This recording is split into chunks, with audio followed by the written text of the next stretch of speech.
मुरल्यानंतर काही गोष्टी उत्तम लागतात, पण काहींच्या ताजेपणात मुरलेपणाचा एक फील असतो ना, तो फील खरं तर मुरंबा देतो. वरुण नार्वेकरचा मुरंबा ताजा फडफडीत असतानाही तो तितका चविष्ट, गोड, आठवणींनी ज्या पद्धतीने असं मनात रुंजी घालावी त्या पद्धतीचा झालाय. या आंबट गोड नात्यातलं मुरलेपण हे खरंच वेगळ्या चवीचं आहे. आजच्या मुलांच्या आयुष्यातला तसा एक प्रसंग असतो, बहुतांश मुलामुलींनी तो अनुभवलेला असतो. ब्रेकअप के बाद हा अनुभव आहे. प्रत्येकाने वेगवेगळ्या टप्प्यावर अनुभवला असला तरी या सगळ्याला वरुणने जे समकालीनत्व दिलंय, त्यामुळे त्या सगळ्याकडे प्रॉब्लेम म्हणून पाहण्याऐवजी त्या गोष्टीकडे बघण्याचा एक नवा अँगल, एक दृष्टिकोन तो यामधून देतो. त्यामधला फ्रेशनेस हा सिनेमाला एका वेगळ्या उंचीवर घेऊन जातो. कारण प्रॉब्लेमपेक्षा त्यामधल्या प्रॉब्लेम टॅकल करणं आणि तो सोडवण्यासाठीचा प्रयत्न असणं ही शक्तिस्थानं मानली तर ती सेल्फ रिअलायझेशन आणि सेल्फ ॲक्च्युअलायझेशनच्या स्टेजपर्यंत ज्या पद्धतीने सिनेमा घडतो, आणला जातो, तर कुठेही त्यामधली स्वाभाविकता वा सहजता हरवत नाही. या सिनेमाच्या लिखाणातली ती गंमत आहे.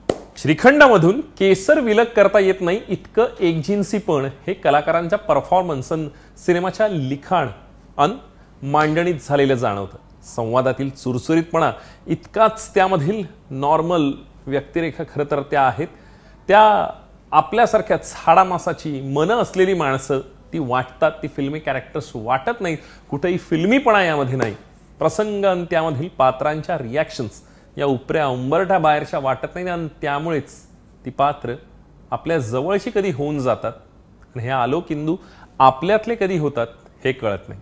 आलोक आणि इंदूचं ब्रेकअप झाल्याचं आपल्याला पहिल्या फोन कटच्या रिॲक्शन्समधूनच कळतं. ओपनिंग सिक्वेन्समध्येच आपल्याला मूळ विषयाला हात घातल्याचं लक्षात येतं आणि त्या सगळ्यामध्ये आता विषय कसा रंगत जाईल, तो प्रवास आता देवदास की दास्ता असा होईल, अशा गृहितकालाच खरं तर दिग्दर्शक छेद देतो. आणि ज्या क्षणी आलोकचे आई बाबा म्हणून सचिन खेडेकर आणि चिन्मयी सुमित आपल्या समोर येतात, एकूणच जनरेशन नेक्स्टचे प्रॉब्लेम्स आई बाबा समजू शकतात का, आजच्या मुलांच्या प्रश्नांवर आई वडिलांच्या सोकॉल्ड तत्वज्ञानात सोल्युशन मिळतं का, या सगळ्याचा केलेला हा उहापोह आहे. या सगळ्यात कुठेही उपदेश नाही, तात्विक चर्चा नाही, वादावादी नाही, भांडणात कुणाचाही सूर टिपेला लागत नाही, तार सप्तक कोण गाठत नाही. यामध्ये असलेल्या नात्यांमधला ओलावा हा महत्त्वाचा फॅक्टर आहे. त्या ओलाव्यामध्येही कुठेतरी एक स्निग्धांश आहे, जरा जास्तच आहे. सोप्या मराठीत मॉइस्ट असं आपण त्याला म्हणतो.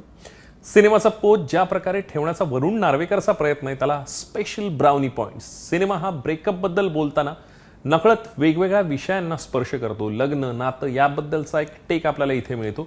बदलत्या नातेसंबंधांचं प्रतल वरुण आपल्यासमोर मांडतो. ही गोष्ट एका दिवसाची आहे, पण तो ज्या प्रकारे हा इथल्या घटनाक्रमाला तो दिशा देतो.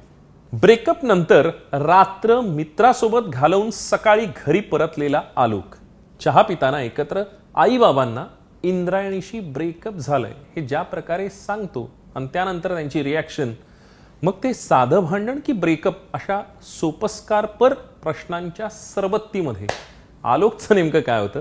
यामध्ये इंदूची चूक आहे की आलोकची. आईवडिलांची पिढी आपला पार्टनर निवडीचं स्वातंत्र्य देऊनही आजच्या पिढीला उत्तर शोधल्यावरही त्यांचे प्रश्न अनुत्तरित का वाटतात, का राहिलेत असं त्यांना वाटतं. याचा परामर्श इथे घेतला गेलाय. सचिन खेडेकर हा प्रचंड ताकदीचा नट आहे. त्याच्या व्यक्त होण्यातील नव्या शक्यता त्याने इथे पडताळून पाहिलेल्या आहेत आणि त्या बिटवीन द लाईन्स ज्या प्रकारे तो अधोरेखित करतो ॲक्शन रिॲक्शनचा गेममध्ये, त्यामध्ये ती खरंच गंमत आहे. त्याचं अमेवाचं गिव्ह अँड टेक्स कमालीचे आहेत. बाबा म्हणून या सगळ्यामध्ये असलेली सचिनकडची जी सहजता आहे, त्याने ज्या प्रकारे जपली आहे, त्यामधील सौम्यपणाला असलेली धार ठराविक ठिकाणी तेच तर्रार होताना आवाजातील संवाद फिकीतील असणारा टोन हा खूपच महत्त्वाचा ठरतो. त्याच्या वागण्या बोलण्यातील सहजता आपल्याला अधिक भावते. अमेयासोबतचा म्युझिक रूममधला सिक्वेन्स वा इंदूच्या घराखाली जाण्यापर्यंतचा वा हॉटेलमधला सिक्वेन्स बहारदार झाले. अमेय वाघ हा अत्यंत म्हणजे सरप्राइझिंग आहे, म्हणजे कमालीचा नट आहे. त्याने त्रासलेपणाचं, घुसमटल्याच्या जागा इतक्या करेक्ट पद्धतीने कमाल केलंय. म्हणजे त्यामधील उत्स्फूर्तता कुठेही नाटकी नाहीये. त्या सगळ्यामधल्या रिॲक्शन्स ह्या अतिशय स्वाभाविक वाटतात. आजच्या एखाद्या मुलाचा त्रागा ज्या पद्धतीचा असेल तो त्याच्या रिॲक्शन्समधून दिसत राहतो. सादरीकरणात असलेली एक सहजता आपल्याला भावून जाते. कुठेही मेलोड्रामा नाही आणि त्यामधला असणारा एक रॅशनॅलिटी हा फॅक्टर खूप महत्त्वाचा ठरतो.